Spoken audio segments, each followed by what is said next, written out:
Hi guys, Marika here with another card video, and today I'm combining the Little Miss Muffet stamp Wilhelmina and the Simon Says Stamp card kit for July 2016.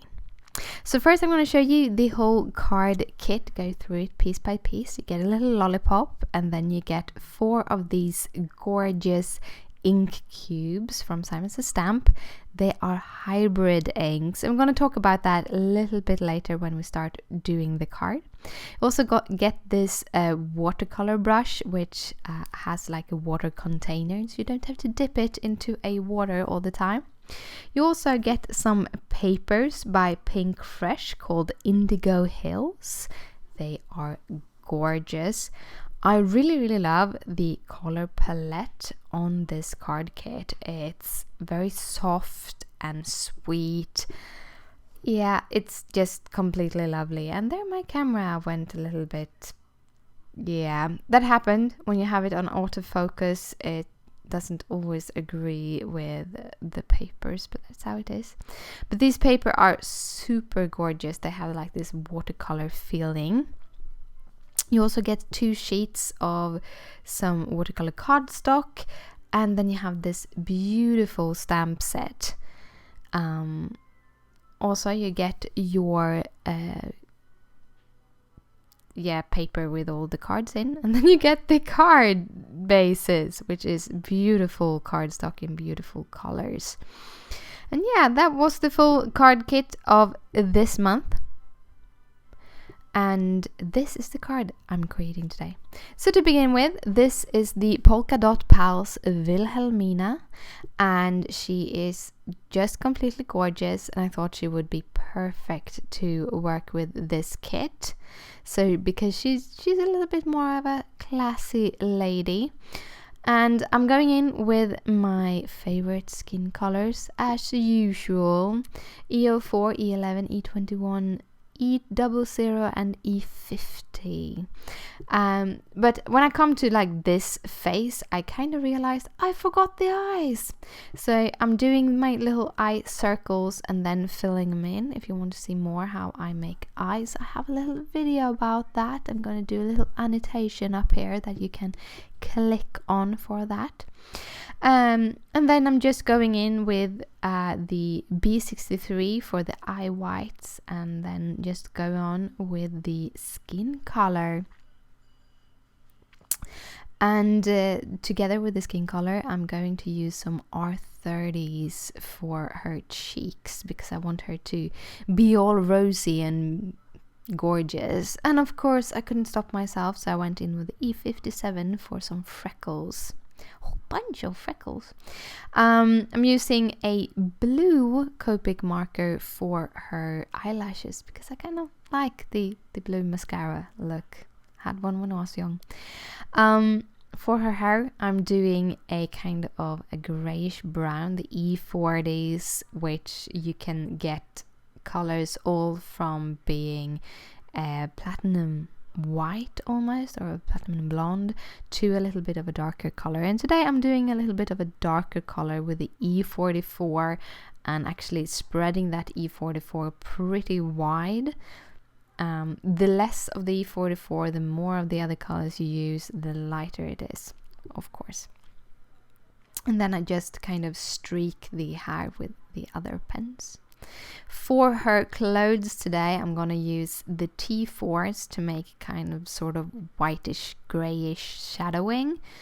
If I wanted to look more white, I would have less kind of pull the shadows out a little bit less than I'm doing, but kind of grayish stripes or something like that.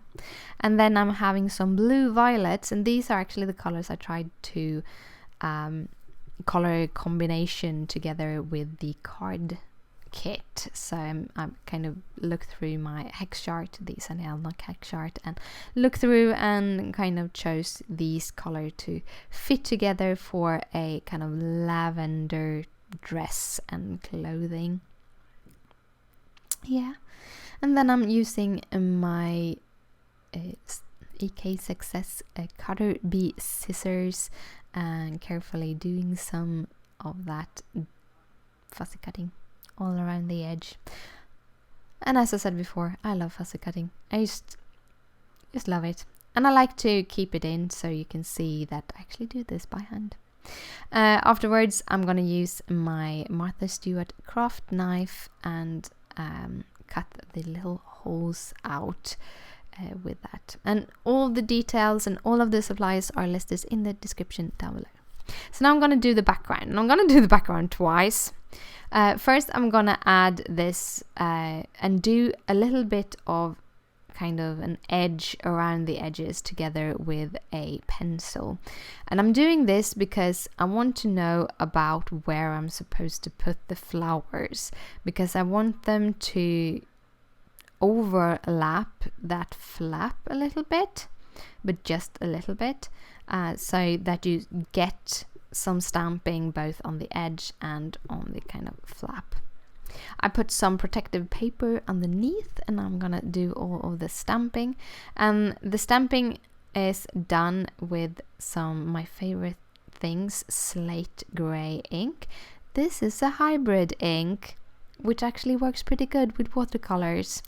And I should have thought about that it is a hybrid ink, because yeah, I'm going to try to color these with hybrid inks, and I don't recommend doing this way. I think you can do it with alcohol, that you can actually mix it with alcohol and color it.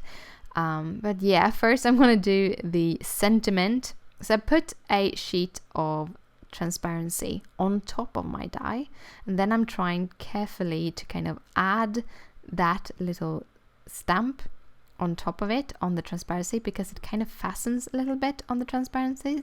And then I bend it a little bit so I get it sort of bended, and then I'm going to stamp it in the same slate gray hybrid ink on top of. This is a piece of a scrap piece of watercolor cardstock I had.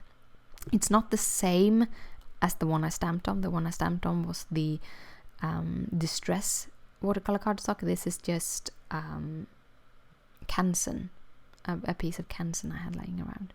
Well, now I'm gonna do this watercoloring thing. So you got 4 of these cute little hybrid ink boxes, and I noticed pretty fast, then I started to picking it up with my watercolor brush, that it doesn't really spread, not at all the way I wanted it to spread.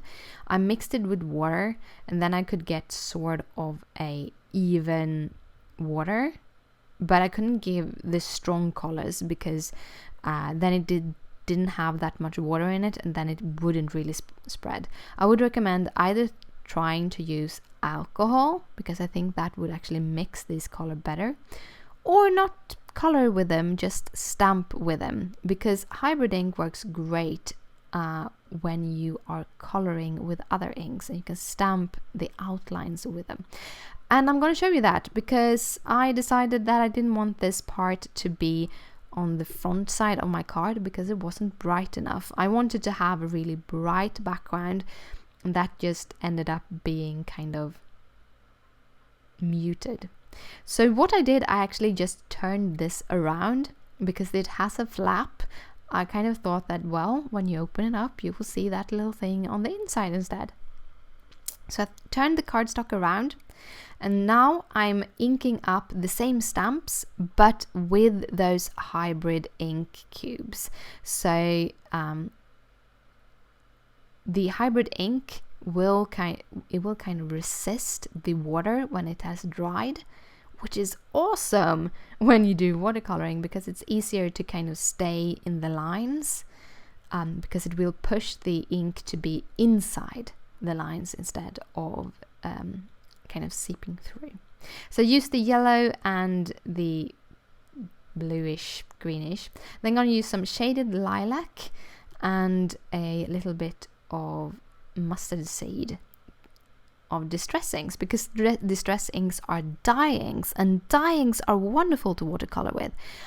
Simon Says Stamp have both hybrid ink and dye inks, so if you want to color with Simon Says Stamp ink, I would recommend using their dye inks to color with when you color with water. And also I chose to use a number 2 brush instead of the watercolor brush. I kind of feel I get a better control with the brush, but also I get a deeper color because other brush that had water in it will seep water all the time, so it will kind of dilute the color all the time, while this, you only get as much color as you get in the brush, then you have to kind of refill it again.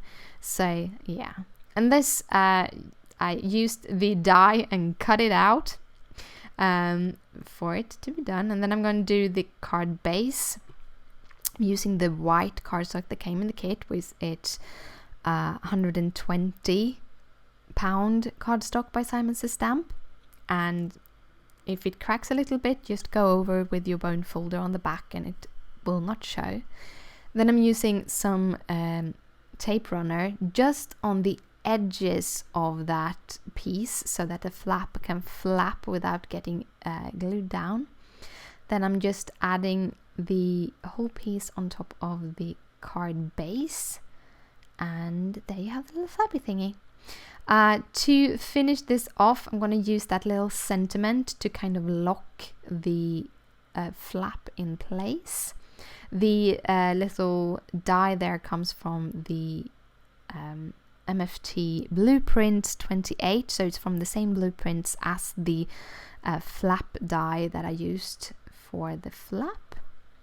And I just put my little piece down with some foam tape, and you see, you can open it up nicely, and you see that on the inside you see a little bit of that old stamping.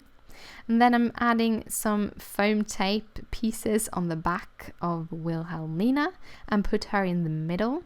She kind of framed by all of those bright purples and yellows. And that is actually the card for today. I hope you liked it. If you do, please thumbs it up. It means a lot to me. If you have any questions, just comment down below where you find all the details and all the materials used for today's card. Here is 2 other videos made with some Little Miss Muffet stamps. And thank you again for watching, and I'll see you later. Bye!